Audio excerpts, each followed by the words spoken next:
want to welcome colleagues joining our dedicated YouTube channel, CYBERUK Online. Welcome to CYBERUK Online, live from Belfast here at the ICC. We have a full programme each day with an exciting lineup of speakers. All the plenary sessions will be live streamed to you direct from us here. These consist of both keynotes and panel sessions, and these will also be available to watch back on demand. In addition, we also have some specially selected content from some of our stream sessions. The full agenda can be seen on the CYBERUK website, and we'll also be putting up announcements throughout the day on our social channels to tell you what live streams are coming up. We welcome your interactions with the sessions, so if you have comments, feedback, or want to reach out to others in the event community, please do so using the YouTube channel comments facility and connect with us on Twitter and LinkedIn. Please can I now ensure that your mobile devices are switched to silent as we're about to start. I hope you all have a productive and enjoyable event. Thank you.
Ladies and gentlemen, welcome to CYBERUK 2023. Please welcome to the stage NCSC CEO, Lindy Cameron.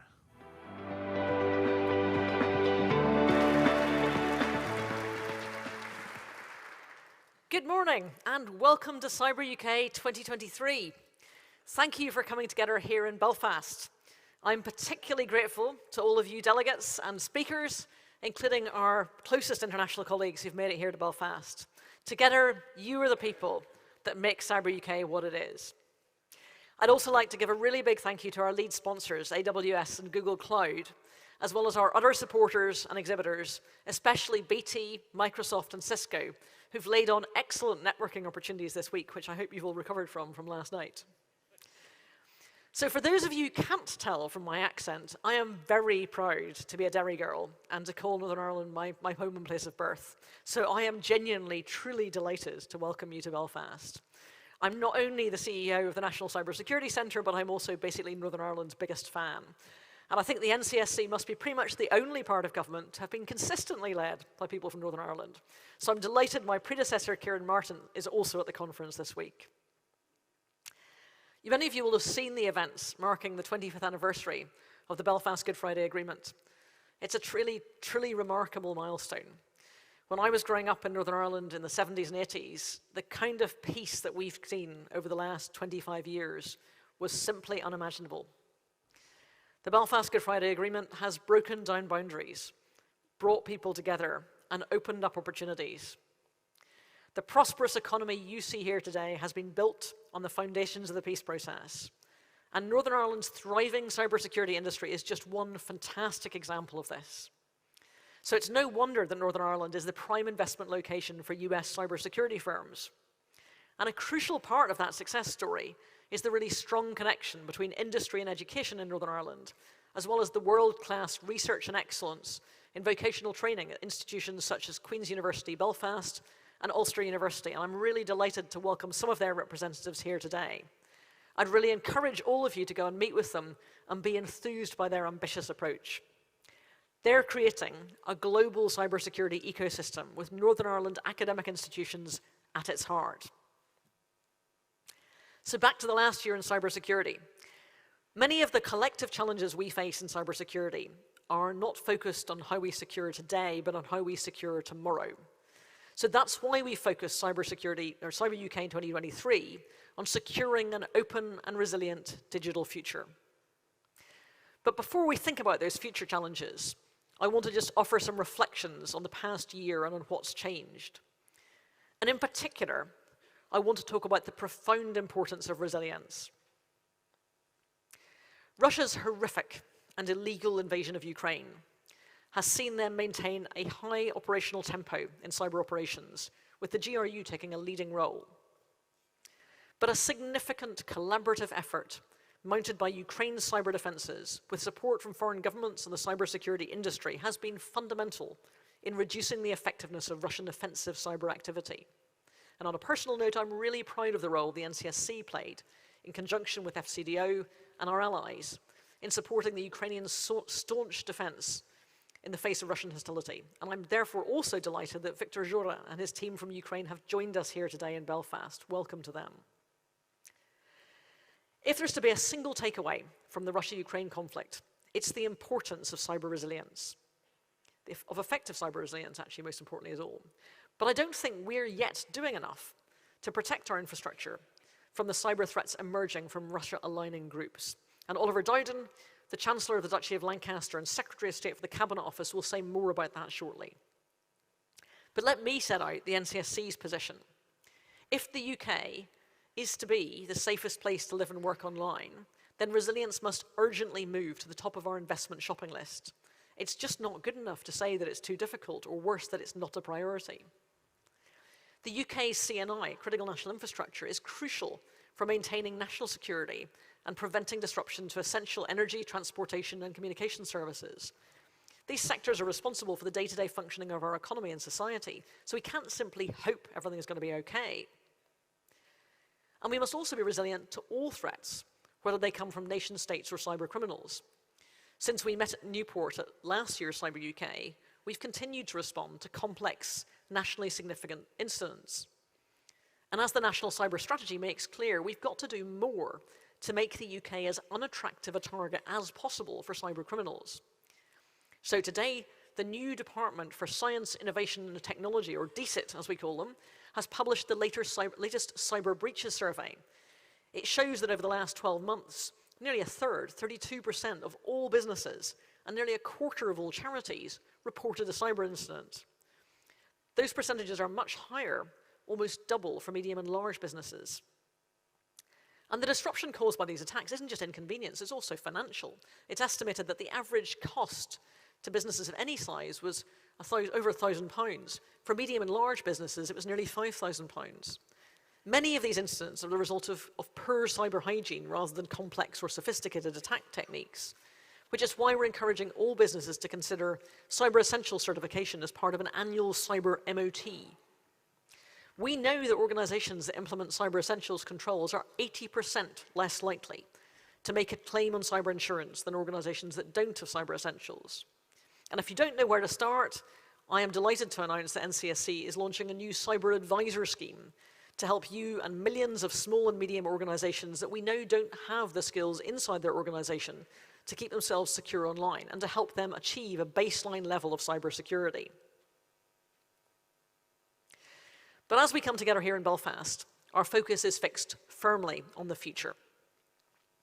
Our theme for this year's conference reflects the Prime Minister's own ambitions for a concerted focus on developing UK science and technology skills. Unsurprisingly, we as the NCSC think it's crucial for cybersecurity to be built into future technology and supply chains from the outset. So the government's Product Security and Telecommunications Infrastructure Bill does exactly that, setting out the importance of establishing a strong framework for managing future technology. Good cybersecurity won't only help industry, CNI and government realise the benefits of those advances, it will also help to build public trust in our technologies. They underpin our way of life, our economic prosperity, our national security, and our freedom to live true to our values. In a world of accelerating change, NCSC's role as the UK's national technical authority is to provide timely and high-quality input to others. We want to shape and influence tech policy to help realise the government's ambition to make the UK a science and tech superpower. So cybersecurity must be built into thinking on artificial intelligence, semiconductors, quantum technologies, future telecoms, all of which are enabled and underpinned by data. And ensuring the security of these elements will be essential for the UK to thrive in the face of uncertainty and will help to secure that resilient and digital future. The security of AI, for example, is an emerging field. It's fundamental for AI being safe, ethical, explainable, and reliable. We're just getting started, and there are lots of challenges in the research space that I hope some of you will take up. Despite being widely used already, artificial intelligence and machine learning developers really need to predict possible attacks and identify ways to mitigate them. Failure to do so risks designing vulnerabilities into future AI systems. So DCIT, the Department for Science, Innovation and Technology, have already set the ball rolling with their AI white paper published last month that sets out a sensible, practical approach to regulating artificial intelligence that will help create the right environment for AI to flourish safely in the UK. Large language models, LLMs like ChatGPT, are a great example of the broader challenge we face as technology advances at an ever-increasing speed. The benefits of large language models are incredible and clear for all to see. We know they'll revolutionize industries, make our economy more efficient, and provide a valuable service to consumers across the world. And since its release last year, ChatGPT has captured the world's imagination and ignited debate about the possibilities and pitfalls of tech advances that are here today, not just on the horizon. But as with any emerging technology, there are rightly questions about what that means for security. So NCSC has recently published a blog thinking on the cybersecurity implications of ChatGPT and other large language models, helping people like you think through those challenges that we all face in securing those technologies. The semiconductor industry is another area of real focus for us. Semiconductors continue to find their way into more and more technology as they're miniaturized, and we rely on their performance and resilience to underpin our modern economy. But they have complex supply chains for their design and manufacturing, as you've all seen, and there's lots of work to do to ensure we can rely on their integrity. So I urge you to join the panel discussions about how the UK is addressing challenges of securing our future technology, with a specific focus on semiconductors. That panel will be discussing what can be done to build in the resilience to future tech, what STEM skills are required to sustain the workforce, and how best to collaborate with partners in industry, academia, and our international government partners to grow that ecosystem. When it comes to quantum technologies, organizations need to factor in the impact of quantum computing into their long-term roadmaps. We all need to prepare for the rollout of post-quantum cryptography over the coming years, safeguarding the security of the cryptography that underpins the internet and therefore the digital economy. Major global vendors will in due course update their operating systems and their cryptographic libraries with internationally accepted and standardized quantum-resistant solutions. So organizations and individuals with standard office setups will, if you ensure you update regularly, benefit from those improvements automatically. But we know some sectors have got more specialized needs, either because they've got bespoke infrastructure or where there are genuine practical constraints on regular updating. That's not an excuse. NCSC is generating plans to identify those needs and guidance to help those of you who are in that situation. As well as those challenges, the UK can also harness the nearer-term opportunities that quantum computing will provide, such as the chance to solve complex logistics and simulation problems in a sustainable and energy-efficient way, which is a real boost to our digital economy. And I think two final areas requiring our combined attention are telecoms networks and cyber proliferation. It may feel like 5G's only just here and we've dealt with the challenges, but we need to be thinking right now about what we want 6G to be. Our mobile phones will soon be connecting to satellites when there's no cell tower coverage in the ground, which is amazing, particularly in remote areas, but it fundamentally changes the security model. So we need to look at the new risks that introduces and figure out how to deal with them. Securing data infrastructure and future telecoms networks will need collaboration and coordination between government, industry, and academia to ensure our future reflects our democratic values and interests, as well as those of our allies. And values are right at the heart of the debate around cyber proliferation. The rapid expansion of the commercial cyber capability market is lowering the bar to entry, as I've said before. It's increasing the risk of proliferation of state-level capability to non-state actors. This makes the threat landscape more difficult and more volatile. How we define and enact responsible cyber behavior will be key to addressing this challenge. The panel session that's going to close today will explore how we do that collectively to determine what should and should not be tolerated. So I mentioned earlier the need to secure semiconductor supply chains. Centering the cybersecurity of those and other future technologies and their associated supply chains is absolutely paramount. It's something I talked about with David Coe at Singapore Cyber Week before, but it bears repeating. Secure by design and secure by default development practices must change and improve if we're to alleviate the burden of cyber risk from the consumer. We need to be running faster towards automatically fixing those things we know are important. If we don't take that seriously now and keep pace with the rapid pace of tech development, we're going to be in big trouble very soon. So much of our digital architecture was never designed with security at its heart. You all know that better than anybody. It was built on foundations that are flawed and vulnerable. And unless we act now, those same flawed foundations will underpin tomorrow's technology as well.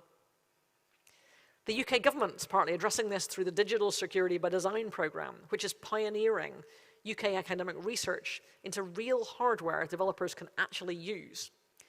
And just last week, our counterparts in the US, CISA, Jen Easterly is here with us today, published a joint guide with ourselves, Australia, Canada, Germany, New Zealand, and the Netherlands, many of whom are here today, to help technology manufacturers put security at the heart of how they design and develop their products. It's a real challenge and a call to action. We'll be exploring this topic in greater detail over the next couple of days, examining what's needed to fix our foundations so we can benefit from advances in technology that will power the next generation of our connected infrastructure. The simple fact is that technology and digital service providers need to work with government and partners to make connected systems more secure at source and behind the scenes. And today's Stream C sessions provide great insight into how investment in research is developing new technologies and techniques for doing that. And I'll also be chairing a panel discussion tomorrow looking at how we're incentivizing our economies to build this technology into resilient systems. So for all the talk about future technology, we can't do that without addressing the epoch-defining challenge we're all facing, the dramatic rise of China as a technology superpower. The Integrated Review Refresh published in March sets out a new approach to manage this challenge. It recognizes China's size and significance on almost every global issue. We already know that China has huge ambitions to grow its technology base, and rightly so. China has identified several existing and emerging technologies, AI, quantum computing, and semiconductors, as being vital to its future national security. And it has an aspiration to become a world leader in setting technological standards. So we need to be clear, China's not just pushing for parity with Western countries, it is aiming for global technological supremacy. It wants to achieve a dominant role in global affairs. Last year marked the first anniversary of China's data security law that requires security researchers to report vulnerabilities to the state before disclosing them to other entities, thereby delivering strategic advantage to China in further developing its cyber capabilities. And China continues to use cyber in pursuit of its comprehensive global intelligence collection and surveillance platform to acquire intellectual property and to achieve strategic geopolitical goals. But what does it mean for all of you, for us, in cybersecurity? Bluntly, we cannot afford not to keep pace with that change with China. Otherwise, we risk China becoming the predominant power in cyberspace. And some of you might think that's sort of far-fetched or scaremongering, but it's a risk I want you to take seriously and think about how it is we avoid complacency. We have a legitimate concern about whether the technology China is producing will allow us to secure ourselves effectively in a way that means we can do cybersecurity in 10 years' time. We want to make sure that people developing these technologies are thinking about how they can be used safely for genuine public benefit, not just national strategic advantage. And we possess huge advantages that give me confidence that we will keep pace. Our liberal economy, our democratic values, and our collaborative allies. Collaboration is one of the keys to our success. It's the USP of our free, open, democratic culture. And only through collaboration between industry, government, and academia will we maintain a cyberspace that is a safe and prosperous place for everyone. We as a community, all of you out there, are responsible for our individual and collective actions and must ensure that new capabilities are produced and used in a way that is legal, responsible, and proportionate. So together, we can and will continue to secure cyberspace so it remains free, open, and democratic. Focused investment and interventions by industry, government, and academia will nurture and grow the talent needed to innovate and build the technologies that underpin our values and make us resilient to future threats, risks, and vulnerabilities. Doing that will ensure we are competing at the front of the pack in the technologies that will define the next decade. So the decisions that you take today, and some of them are hard, will lay the foundations for that secure, free, open, and democratic cyberspace. A secure digital tomorrow really does start today. So I hope you enjoy CyberUK 2023. I hope you spend the next 2 days having fun and leave with redoubled conviction to play your part in securing our future. So thank you.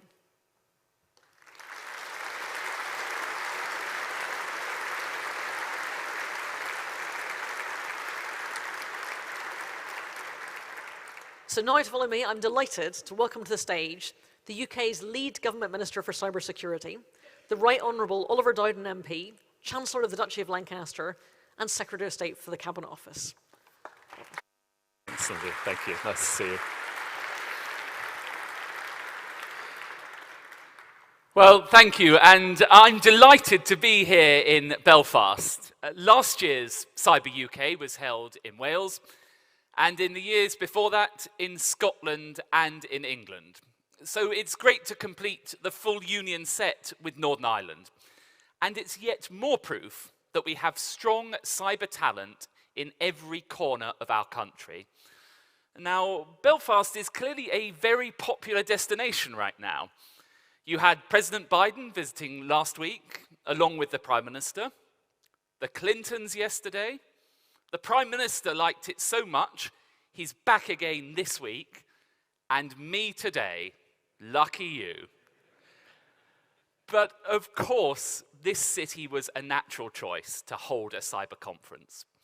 It's become a global hotspot for cyber and tech companies, including IBM Security, Microsoft, and NVIDIA. And we're meeting at a very interesting time for cyber in the United Kingdom.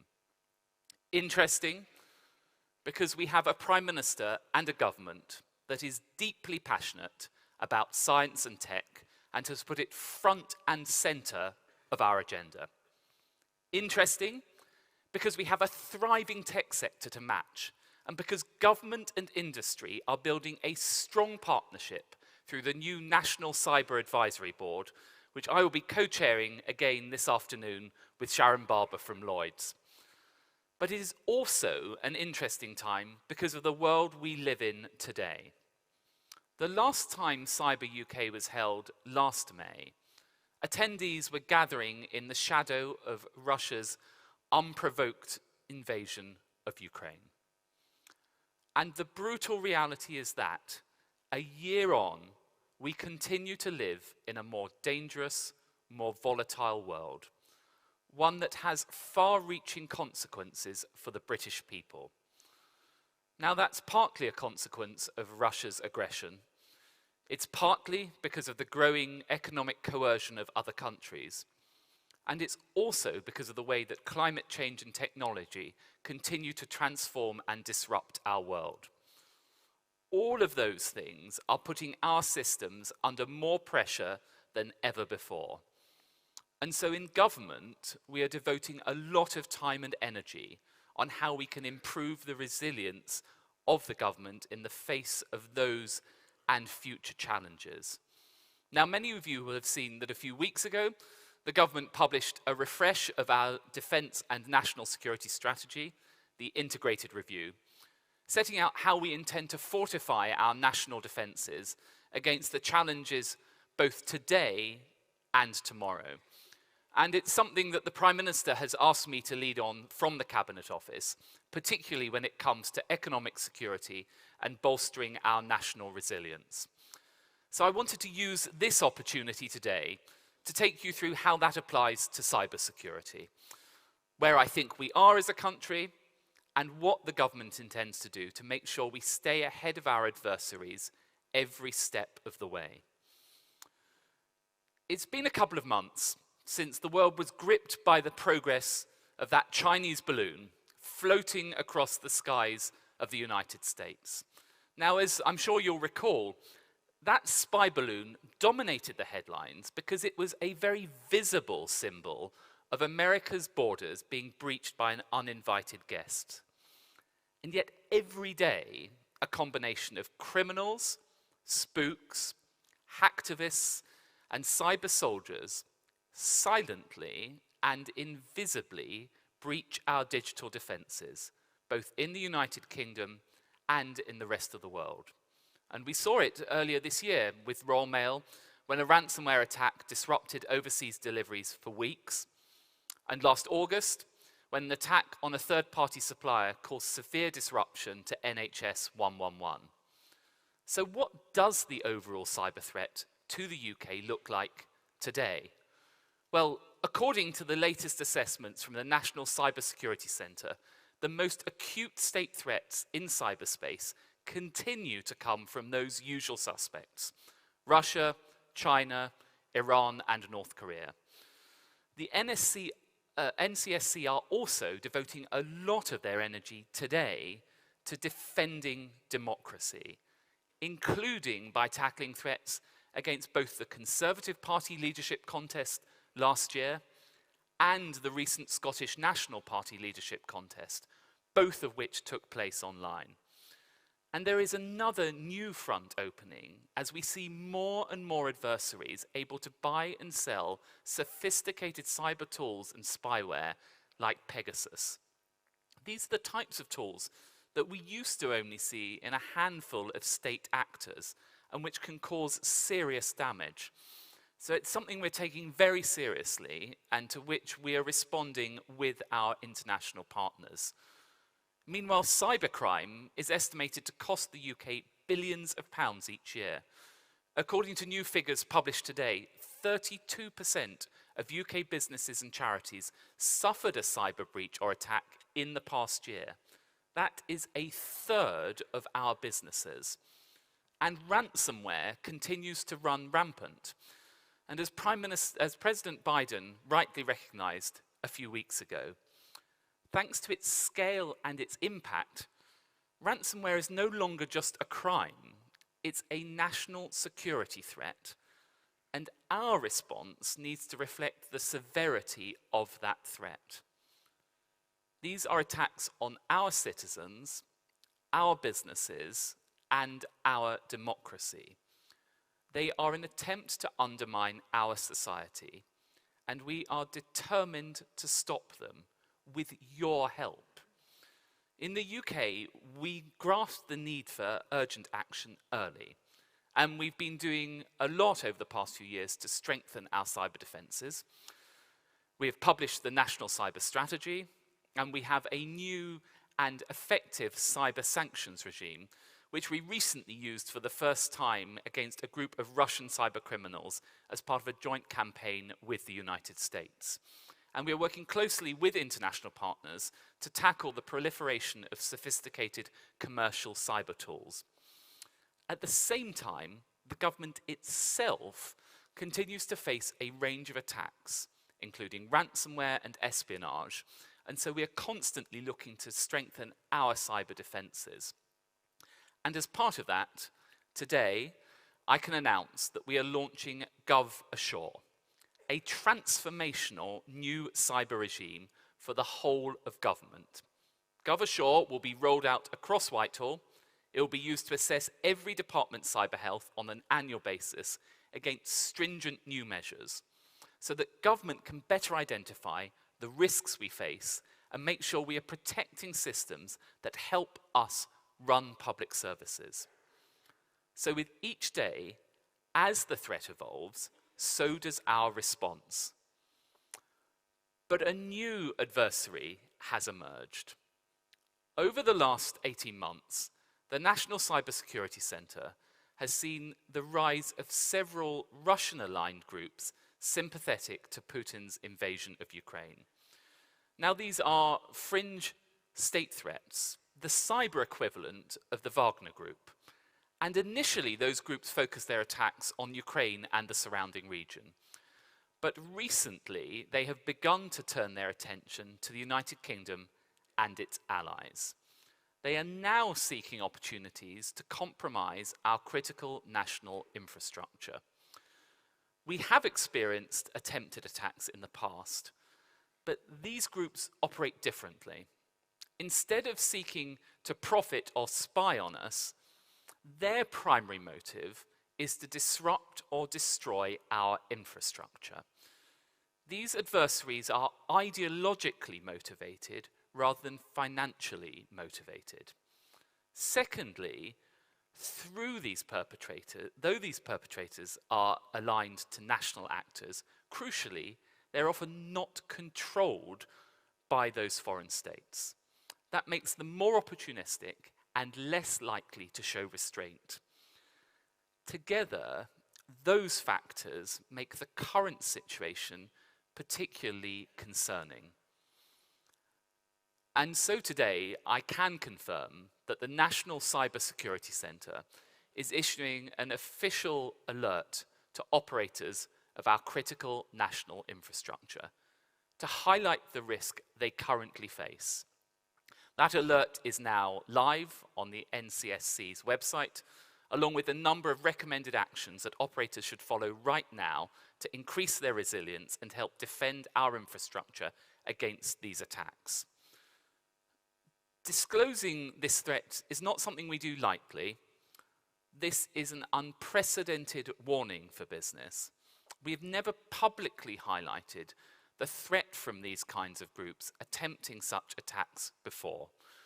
And I should stress that we do not think that they currently have the capability to cause widespread damage to our infrastructure in the United Kingdom. But we do believe it is necessary at this point of time, if we want companies to understand the threat they currently face and to take action to defend themselves and the country against such attacks. This approach fits with that wider national security strategy. And last year, when we saw that Russian forces were gathering at the Ukrainian border, we declassified the information to let the world see what they were doing.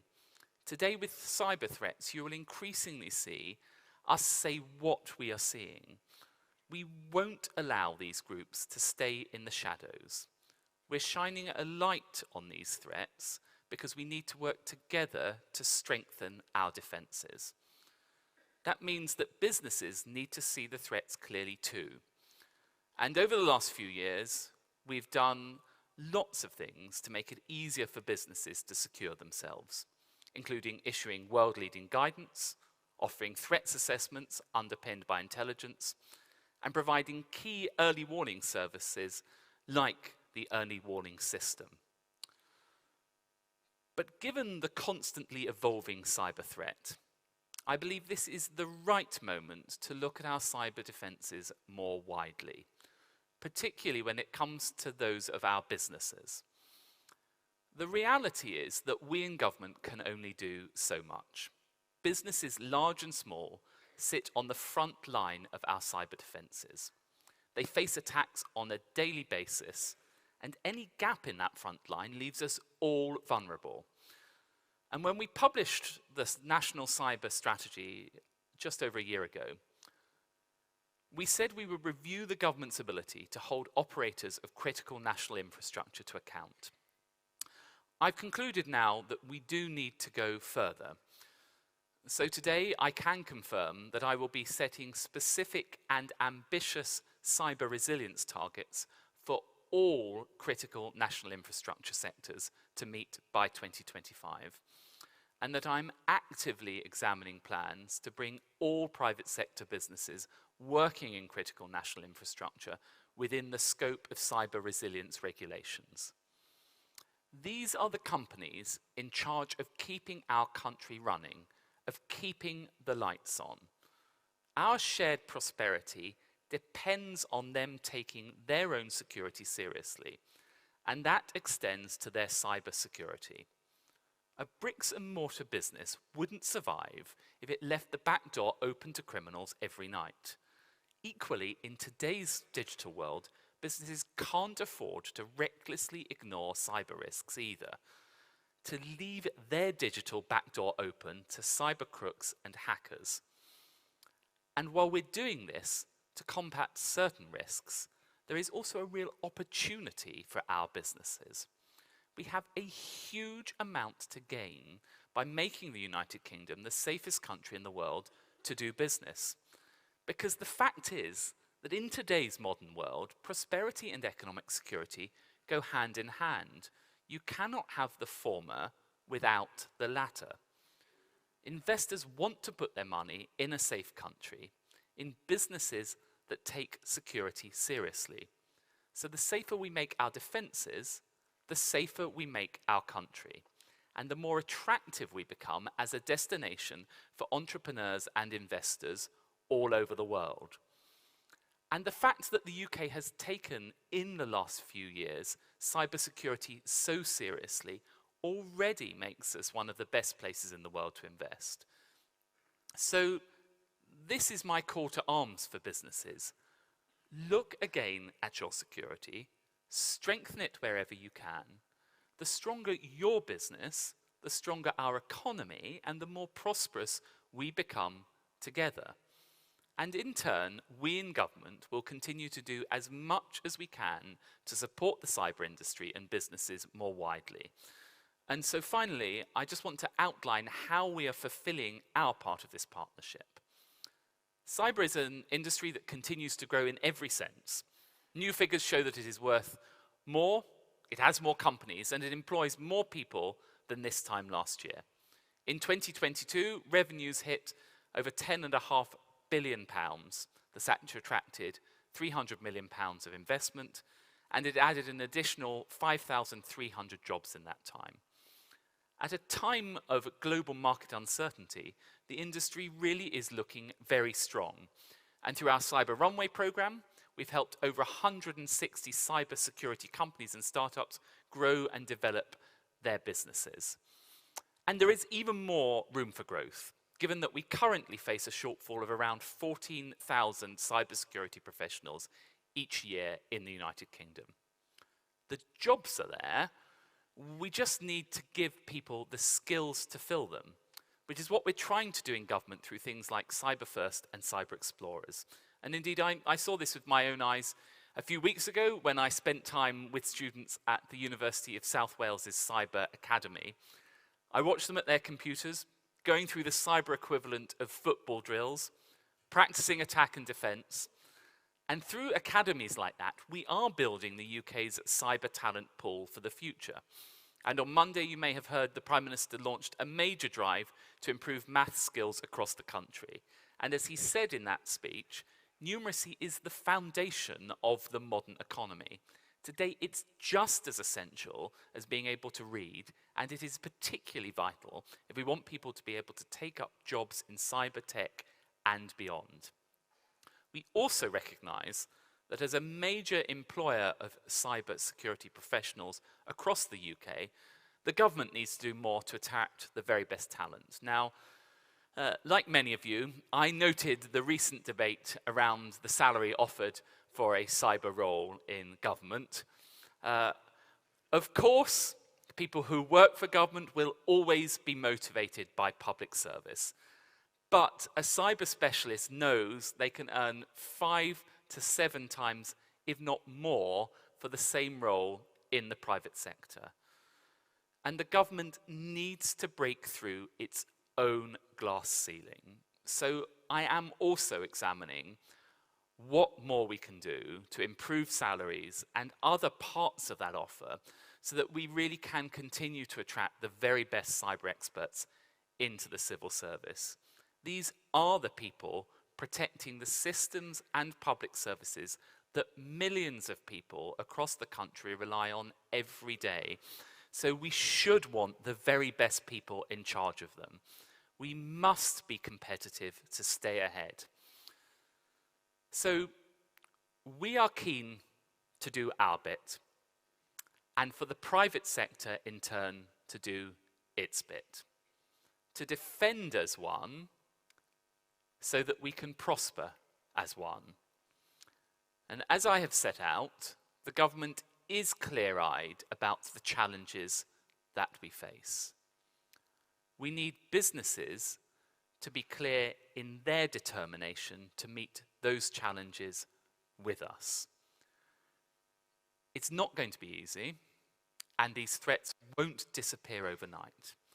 But by working together, I believe that when we meet next year at CyberUK 2024, the UK will be more resilient and more secure. Thank you.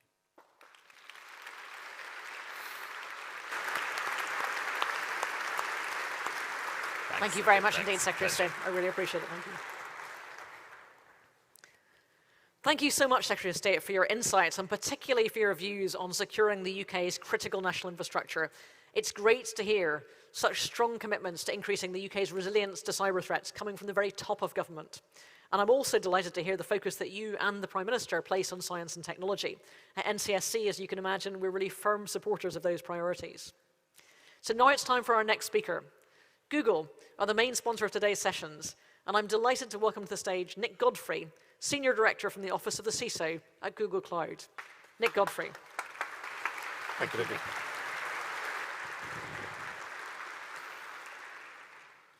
Good morning, everyone. It's fabulous to be here. As Lindy said, I'm Nick Godfrey, and I'm head of Google Cloud's Office of the CISO.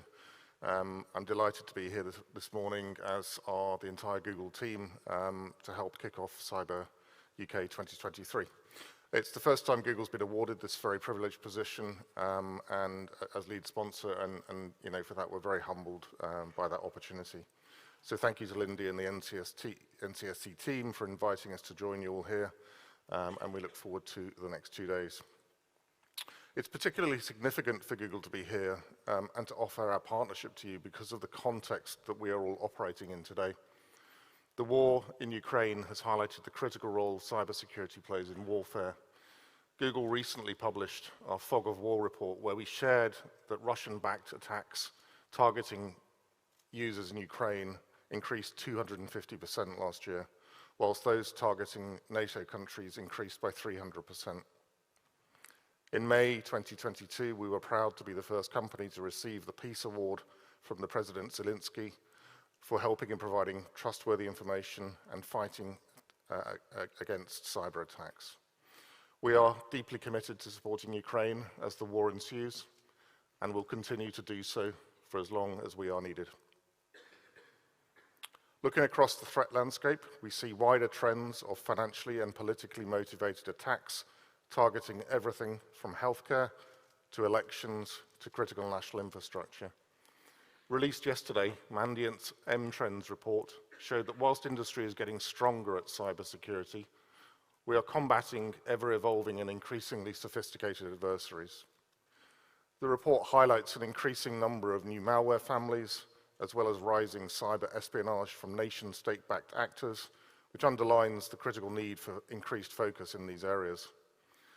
The pressing challenges of today's geopolitical landscape and the sharpened reality that technology can be harnessed for both good and malicious outcomes means, for us at Google, there has never been a more critical moment to articulate our role in enhancing cybersecurity globally, and to share our view on what we can, well, actually must do to secure an open and resilient digital future.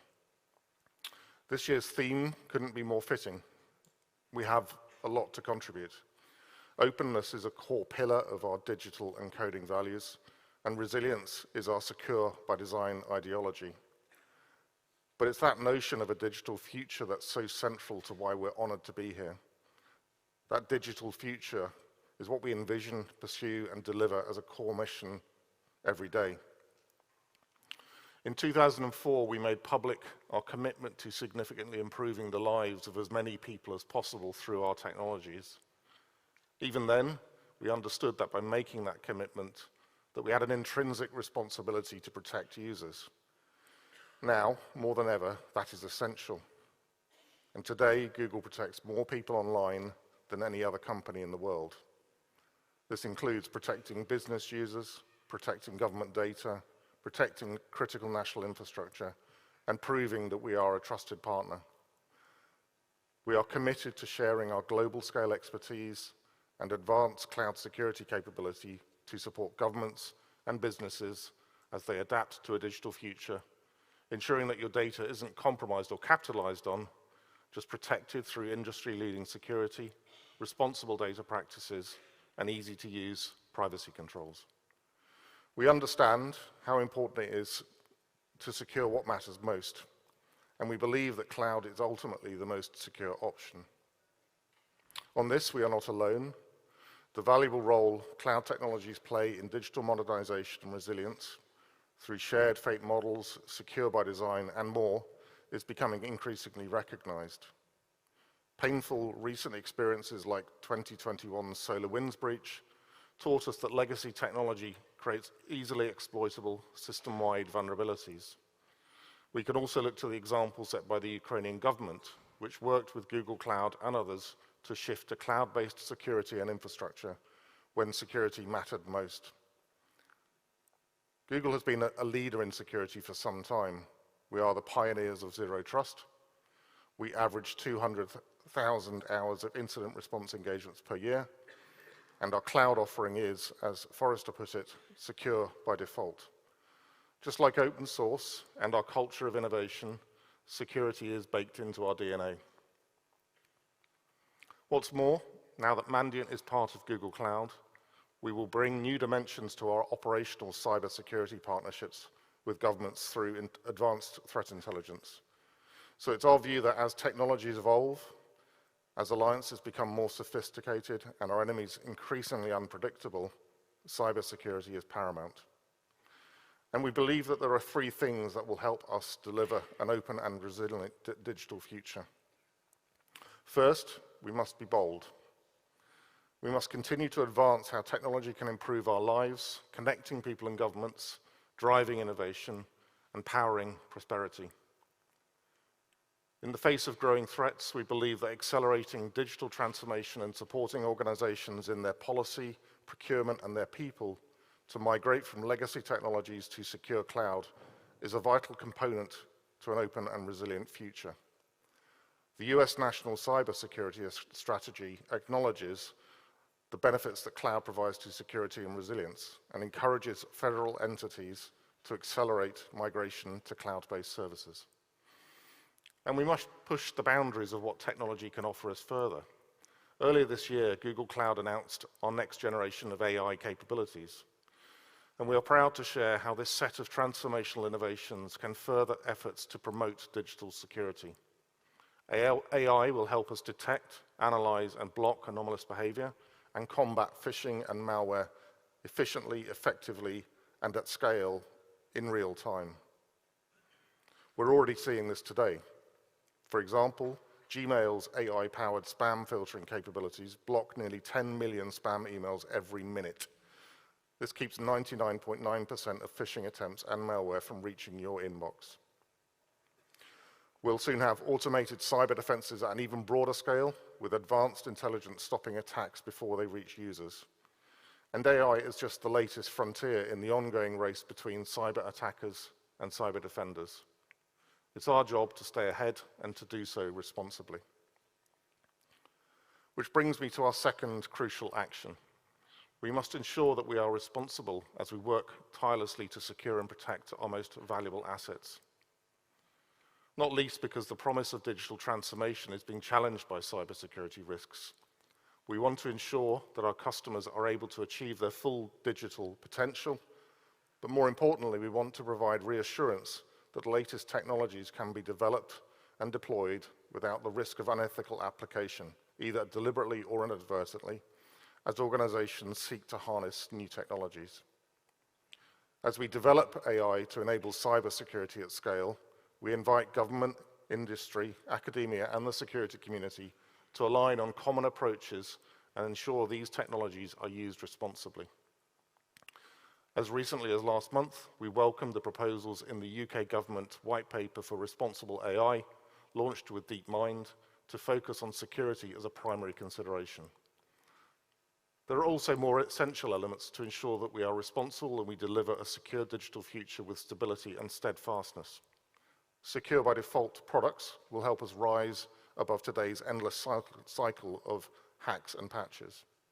Education and training initiatives will help tackle the skills deficit in cloud security, like our recent work with the SANS Institute, where we launched a new academy focused on cybersecurity training for underrepresented groups. And holistic approaches to governing and supporting new technologies will foster collective approaches to innovation in cybersecurity. Which leads me to my third and last call to action. We must work together. Our experience is that collaboration is essential to deliver the best products, services, and solutions to market, and to keep them there. Most recently, we have been co-innovating with partners like Thales, T-Systems, and Proximus in areas like confidential computing, data sovereignty controls, and external cloud key management services, enabling us to collectively better defend as one. The shared knowledge, combined intelligence, and divergent perspectives that come from working in collaboration ensures that our work is dynamic and never complacent. Of course, there are barriers and challenges to overcome as we strive to work ever closer on this important mission. From policy to delivery, we often find competing priorities, budget constraints, legacy technologies, and skills gaps. Our increasingly fragmented geopolitical environment makes it harder to align on technology progress, but it also makes alignment even more important and makes partnership essential. My natural optimism looks at what we could deliver together and makes me think, what an opportunity. An opportunity to effect lasting change in an area of such critical importance. For our part, whether we're building generative AI-powered digital assistants, developing the latest multi-cloud capabilities, or training the next generation of cybersecurity engineers, Google is committed to being bold, responsible, and to working together to secure the next decade and our national prosperity. Collaboration is why flagship events like this that connect the community and wider supply chain, bringing leaders together to discuss and agree a way forward, are so crucially important. We're at a watershed moment that calls for us to be bold, responsible, and collaborative. Technology can help secure our digital future while unlocking incredible opportunities, but only if we work together in a spirit of digital solidarity, ensuring that technology works for everyone. On this, and much more, we're ready, and we're built to help. Thank you.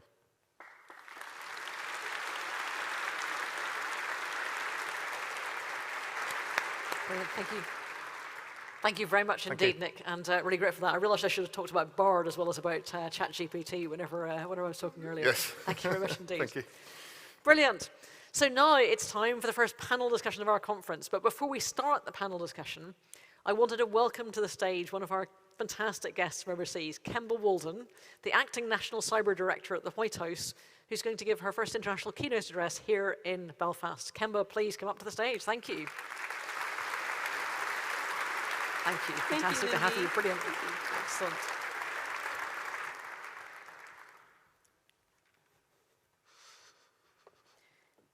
I'm not as tall as Lindy, so hopefully you can see me.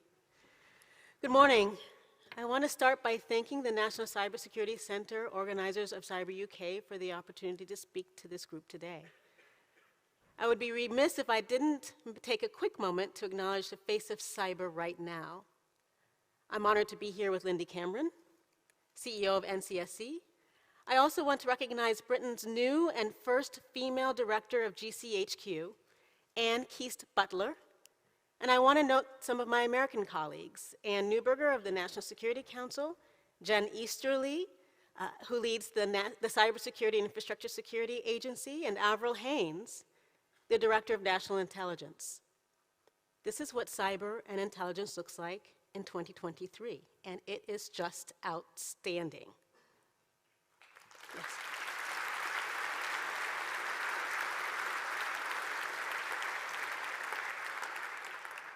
It is a momentous time in Northern Ireland's history. On the heels of the 25th anniversary of the Good Friday Agreement, peace and stability in the region are primary contributors to the thriving tech economy that calls Northern Ireland and Belfast in particular home. It is inspiring to see the technological innovation that is rooted in this dynamic hub of global trade, investment, and talent. We celebrate your success, and President Biden remains deeply committed to your political, social, and economic progress. Not only is this a pivotal moment in Northern Ireland's history, but it is a similarly decisive moment for the future of cyberspace. While information and communications technology expand into new areas of the economy and our daily lives, the choices we make today will determine the contours of our digital ecosystem for generations to come. As we prepare and adapt to this changing landscape, we also face evolving threats from sophisticated nation-state adversaries and common cybercriminals alike. Our adversaries increasingly look to a cyberspace as a venue to promote their values and advantage their own parochial interests. And we all know that cyber is now commonly used to wage geopolitical conflict. As a global community of like-minded nations, we must define and pursue an affirmative vision for our future of our shared digital ecosystem. A vision that recognizes that cyberspace's true purpose is to enable all of the other amazing things we want to do.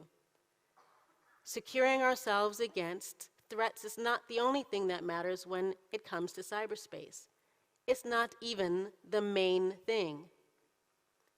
Fixating on security is a distraction, one our adversaries are all too happy for us to adopt. If we build a defensible and resilient cyber foundation, we can pursue our boldest goals with confidence. Goals like an electric grid capable of distributing renewable energy across vast distances with pinpoint real-time precision. Goals like high bandwidth, instantaneous communications that enable collaboration, commerce, and cultural exchange. And goals like an internet that upholds our commitment to the rules-based international order. Each of these goals depends on and is enhanced by technology, and beginning with a strong cyber foundation is essential to their ultimate success. It is this affirmative vision for cyberspace that shapes President Biden's new national cybersecurity strategy, which I was proud to present last month. In the strategy, we aim to make our digital ecosystem more inherently defensible, resilient, and aligned with our values. What do I mean by that? Defensible meaning that we've tipped the advantage from attackers to defenders by designing systems where security is baked in, not bolted on. Resilient means that when defenses fail, and they sometimes will, the consequences are not catastrophic, and recovery is seamless and swift. And we will tackle head-on the fact that technology shapes and is shaped by the rest of our society. Technology does not itself represent a value system. Rather, it carries with it the values of its creators and operators. Technology can bring great advancement from groundbreaking vaccines to essential services for the underserved. But it can also be used to malign people and undermine confidence in our institutions. We have to actively define and assert our priorities in the way we build our digital world.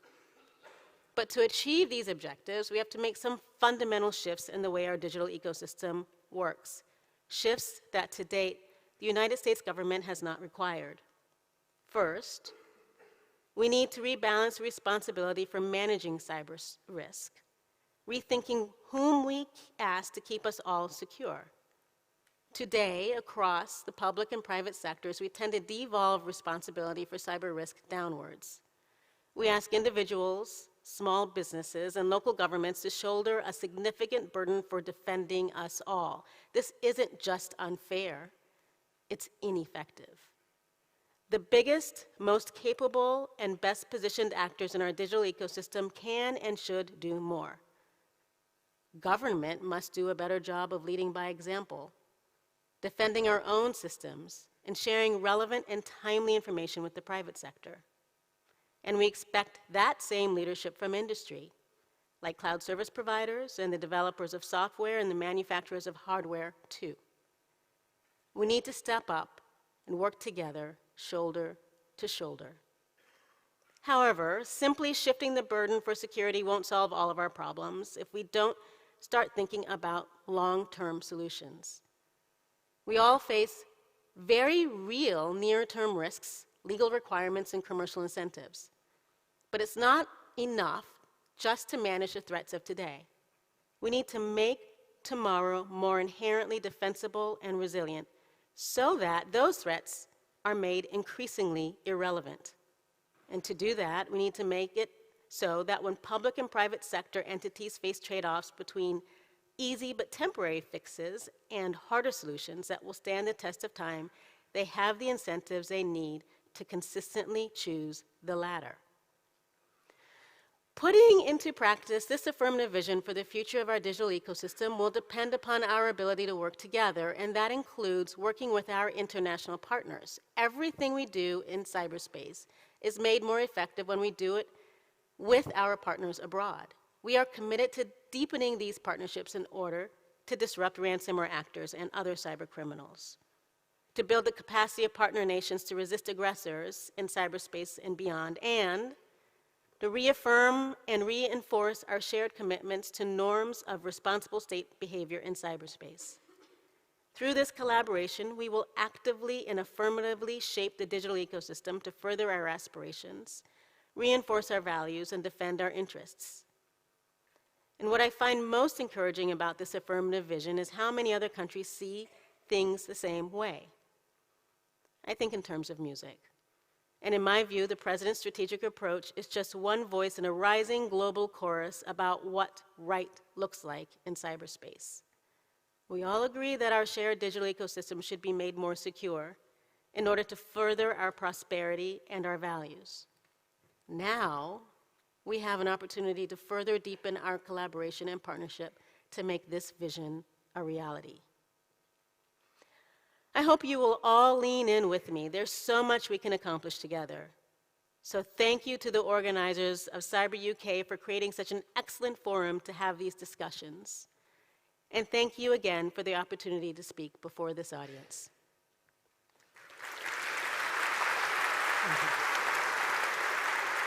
Thank you, Kemba. Brilliant, fantastic. Thank you very much indeed, Kemba, for those inspiring words. And if I could welcome my fellow two panelists to the stage, that would be amazing. So welcoming Matt Collins, who's the Deputy National Security Advisor from the UK, and David Koh, the Chief Executive of the Cybersecurity Agency from Singapore. Please welcome them.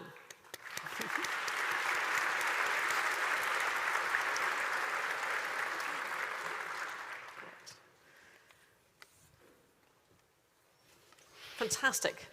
So Matt, barely giving you time to breathe, I was going to ask you to reflect first. This panel is very much about the kind of secure and digital resilient future we want to see and how we do it together in collaboration. So having listened to Kemba's inspiring words and what the US's vision is, how's the UK doing more than a year on from our own national cyber strategy and with the recent integrated review refresh having just been published? Yeah, well, it's great to be here. It's great to see so many people, so many international partners. I have a question, though, for Kemba, which maybe she can come back to, which is, what song in particular? What song are we singing? It's certainly been a theme of President Biden's recent trip to Northern Ireland and to Ireland, so I think that the US should be doing all of their strategic thinking through various lyrics and chorus. Obviously we published the integrated review refresh just last month. That very much builds on what we set out through the integrated review in 2021. Whilst not predicting the disgusting invasion of Russia into Ukraine, it did foreshadow a increasingly turbulent and complex global order. The integrated review refresh 23 very much restates the top priority for the United Kingdom in terms of the Euro-Atlantic theatre and the threat posed by Russia, but it also reflects the epoch-defining challenge from China.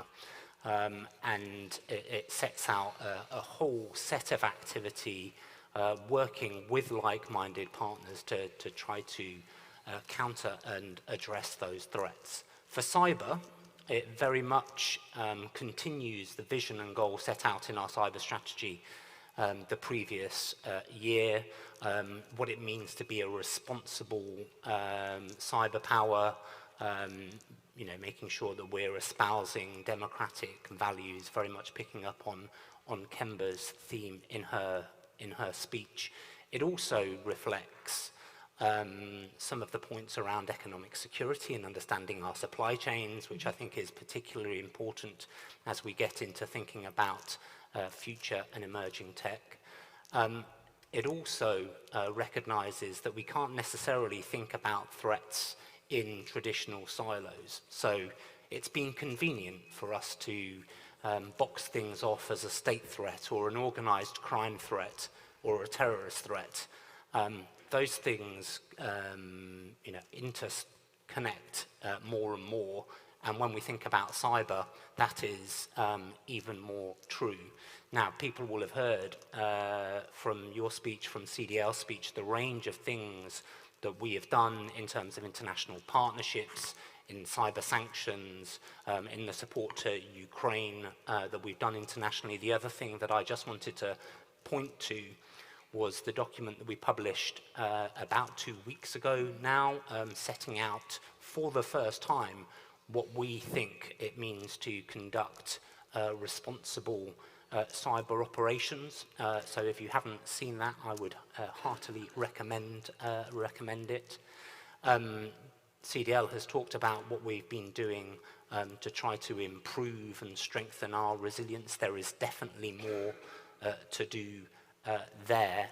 And then we've also holding the National Cyber Advisory Board, the second meeting of that, and I think this event speaks to what we described as whole of society approach in our cyber strategy, which is business, government, academia, all working together to improve our cyber security and our cyber resilience.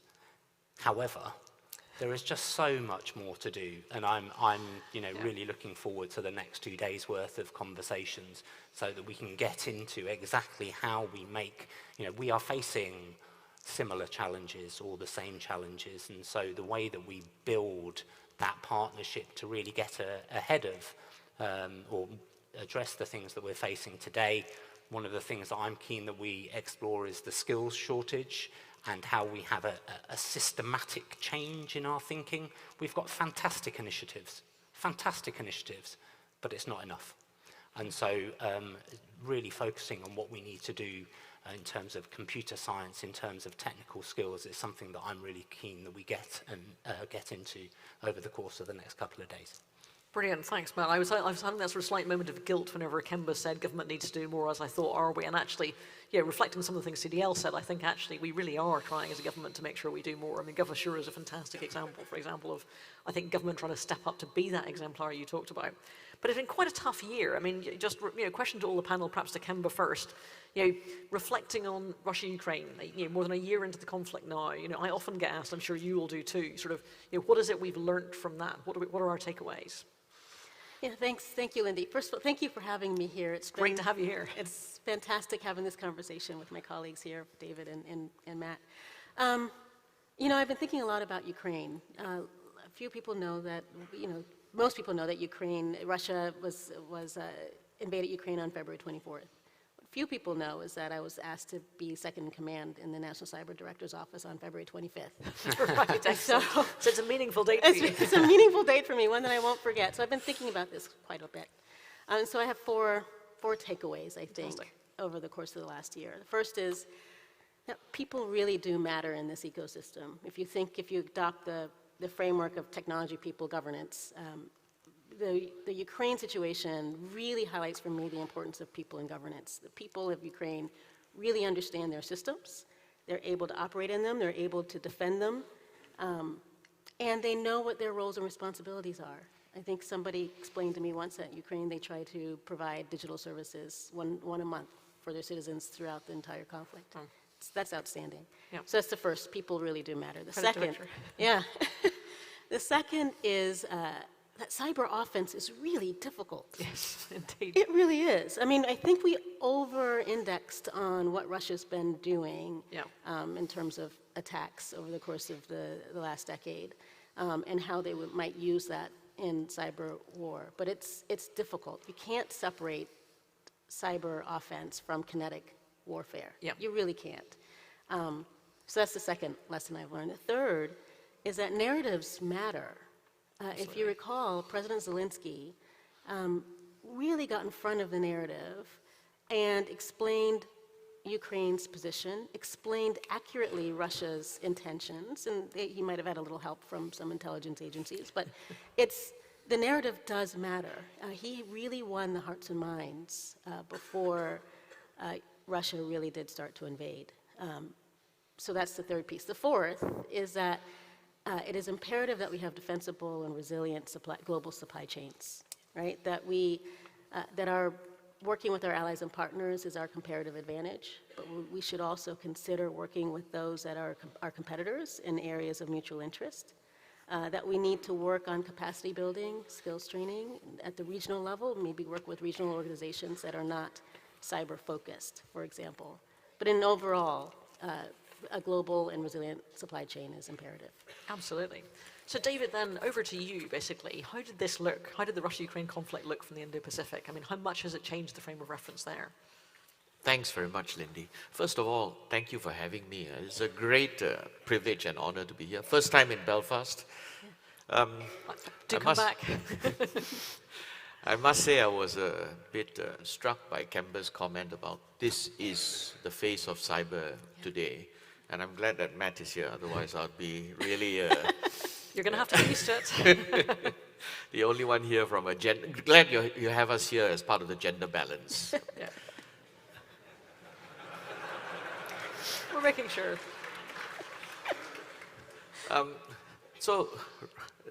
First of all, how did Russia-Ukraine look from the Indo-Pacific? Well, let me share Singapore's perspective. First of all, it was a very significant thing, the unprovoked aggression, invasion of Ukraine by Russia. From Singapore's perspective, we spoke out against it at the United Nations and we imposed sanctions. This is actually only the second time in our history that we've imposed sanctions without the UN the UNSC mandate. Why did we do so? Because we believe in a rules-based international system. As a small country, we have to depend on this. Russia's invasion of Ukraine was a gross violation of the UN Charter, the breach of the territorial integrity of a sovereign nation. So we felt it was we were compelled to speak out against it in support of the international rules-based system. It's not that we were picking sides. For the record, we also spoke out against the US invasion of Grenada in 1983. So we are consistent in a matter of principle. As a small state, we do have to speak up on a matter of principle and not want to choose sides. Now, the impact of this is significant. From a small state's perspective, we support the international rules-based system because what's the alternative? Might makes right. And that's unsustainable and it'll make us all worse off ultimately. The countries in our region, not all of them have spoken out against the invasion for a variety of reasons. I won't be able to speculate on why, but I think in the Indo-Pacific, only Japan, by recollection, only Japan, South Korea, Taiwan, Australia, New Zealand and Singapore have actually spoken up and imposed sanctions against the Russians. From our perspective, after we did this, then we have to be on alert. Now, although the Ukraine conflict is far away from Singapore, and from a kinetic perspective, not that much can be done. But from a cyber and information perspective, then geography doesn't quite operate in the same way. So we have been on alert for the last 13 months. After we imposed sanctions and spoke out against Russian invasion, Singapore appeared on a list of unfriendly countries, which the Russians pointed out. So unusual for us to be on a naughty list, so to speak. But clearly from a cyber perspective, it focused our minds and we had to then step up our defenses, not just on critical infrastructure, but we issued advisories to our industries, etc. Some of whom asked, why do we need to do this? It's Ukraine is far away, Russia is far away. I have to remind them, didn't you get the memo? Right? Cyber doesn't work this way. All right. So that's how it looks from our neck of the woods. Fantastic, thanks, David. That's brilliant insight. I was really struck when I was in Singapore last year for Singapore Cyber Week. What a fantastic convening role Singapore has in the region, but also actually how you set the bar high for how it is that you assert your own independence and autonomy by maintaining that really high level of resilience to ensure that you have future choice. Could you talk a bit more about how it is that that Singapore helps to convene in the region? We've talked a little bit about the China threat, about the future technology issues. How do you see that future set of challenges, and what are you doing about it in Singapore? Right, thanks. It is a challenge. We have front row seat. And I think your tagline is about a secure and resilient digital future. I would add one more word to that. And I think it needs to be interoperable as well. Yep. We'll all be much poorer if we bifurcate, and we won't have access to all the information, the education, the knowledge that's available on the internet. Singapore is a trading country. Our trade is 3 times our GDP. We have grown rich because we are an open economy and benefit from the open trade flows. Increasingly more of our trade flows are in the digital domain, not just in the physical ones. So these are also essential. How this is done actually is to maintain interoperability. I don't think security and interoperability are mutually exclusive. I think it's a false choice.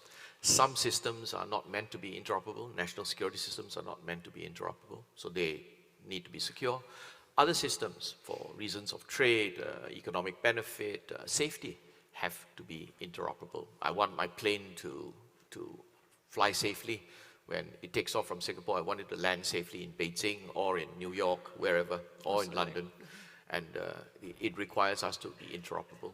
I think maintaining interoperable standards, objective technical standards, is essential. And if you are concerned about security, which we should be, then that's a separate matter of maintaining the separate supply chains or having visibility into the supply chains. When we pitch the cybersecurity to our region, to ASEAN, for example, ASEAN is 400 million people, and we don't pitch cybersecurity as an end in itself, but rather as an enabler. We see cybersecurity as an enabler for the digital economy. It's an opportunity for the countries in Southeast Asia to reap the benefits that the digital future offers us, from uplifting the population, economic growth, education opportunities. But all this is only possible if we can get cybersecurity in place. Otherwise, it's 400 million people who will be exposed to scams, cyber threats, breaches of data privacy, etc. So these have to come together.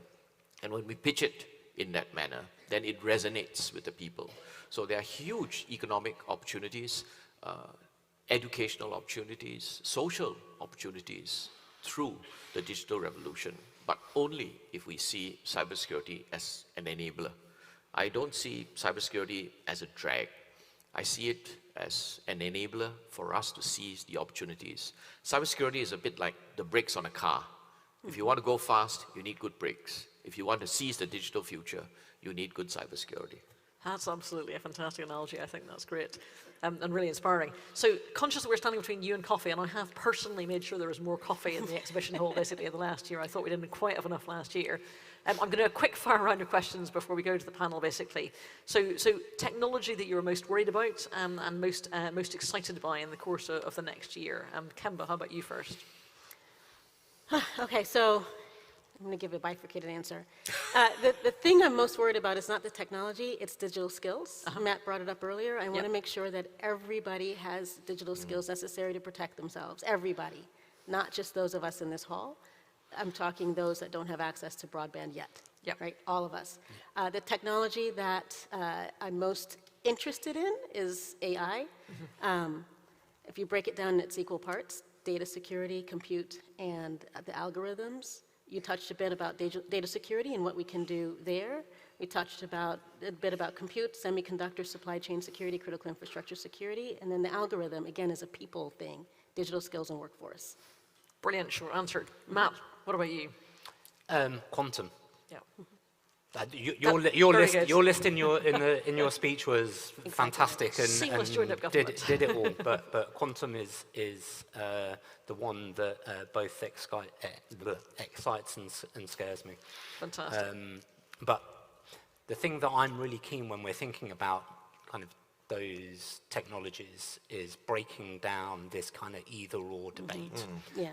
So to your point about the break and Kemba's point in her speech about the bolt-on, these are integral parts of the same thing. And I think there is a real opportunity. It's a theme of our integrated review refresh, not to see these things as polar opposites. Brilliant. David? 6 months ago, I would have said quantum. Right. Then ChatGPT came. So I think AI is a big thing. And how does that movie go? Everything, everywhere, all at once. I think that's what AI is going to affect us. So have you searched how does Singapore do cybersecurity? No. There are some security I have a number concerns. of colleagues that have done this. So. There are some As we security say. concerns I've been advised. Not to feed too much information. Yeah, we had that conversation with a few people early on. It's like, do you know the latency? Yes, exactly. Who's putting in the query? Brilliant. Okay, and very, very briefly, because I know I'm on time. So yeah, opportunities for collaboration, basically. Very brief answer. What's the thing you're most interested in, Kemba? Forums like this, I think we have to collaborate internationally across borders. Like David mentioned, we have a digital ecosystem that doesn't recognize borders. You didn't say it exactly that way, but Yes. that's what I figure you mean. And we need to think about that in terms of security. So collaboration on that in public, private, civil society, academia, but across borders as well. Brilliant. David? I'm very much inspired by the US National Cybersecurity Strategy and the idea of us trying to shift the balance and responsibilities of cyber, making sure that it's cyber secure by design and secure by default. Countries like mine, when we try to speak to big industry, big tech, we're concerned that they might unfriend us. We don't think we have the leverage, so we're happy to join the chorus. I must say, not that good at singing, but, Yes, but I hate karaoke. Can I just Yeah, say, please but- can we not make this about song? But I was going to say karaoke is very popular in East Asia, so you might get some. I'm still traumatized by my memories of karaoke in Vietnam, so I'm begging us not to do that. Matt, what about your limits? There's an objective Yeah, for us, thanks. isn't there? No, you will not find me doing that. We'll find the karaoke bars in Belfast. Probably is. I'm Next year, Cyber UK. I'm incredibly struck. I've been fortunate enough to be in the role for 16 months. I've done an awful lot of traveling, and absolutely everywhere I go, the partnerships that we have internationally, bilaterally and multilaterally, the conversation just 2 days ago in Vilnius, or was it yesterday, and we've got Australian counterparts, we've got Irish counterparts, we've got French counterparts, we've got Singapore, Japan, South Korea, it goes on. And so that partnership and the partnership with industry really, really excites me. The opportunities are endless. So I just think how we, just continue to harness that is the thing that will make sure that we're set on a good path for the future. Brilliant. What a fantastic way to start the conference. So thank you ever so much to my panelists, and we will now let you go off for coffee, but have a fantastic day of listening to all of our experts. Thank you. Thank you to my panel.